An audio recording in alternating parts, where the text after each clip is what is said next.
নমস্কার। কথায় আছে শেষ ভালো যার সব ভালো তার। 2025-এর শেষের দোরগোড়ায় উপস্থিত আমরা। কিছুদিন পর 26-এ পা রাখবো। 25-এর সম্পূর্ণটা খারাপ হয়তো কারোর গেছে, ভালো কারোর গেছে, কিন্তু শেষটা অর্থাৎ শেষের মাস কাদের ভালো যেতে পারে সে নিয়ে আমরা আলোচনা করব। তার আগে জানতে হবে 2025-এর ডিসেম্বরের ট্রানজিটগুলো কী কী আছে। 5ই ডিসেম্বর বৃহস্পতি কর্কট থেকে মিথুনে গমন করবে।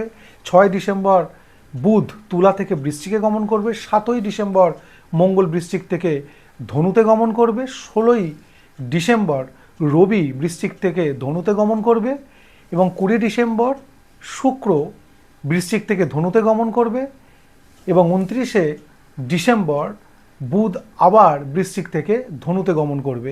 এই যে রাশিচক্রের ট্রানজিট, এই ট্রানজিটে 12 রাশির 5 রাশি লাভবান হবে।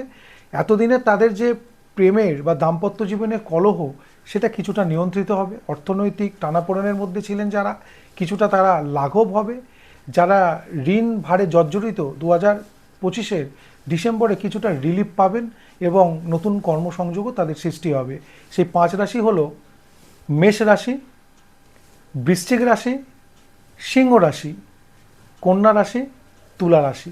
এই 5 রাশির 2025-এর ডিসেম্বর অবশ্যই ভালো কাটার আশা রাখি। ভালো থাকুন, সুস্থ থাকুন। ভিডিও ভালো লাগলে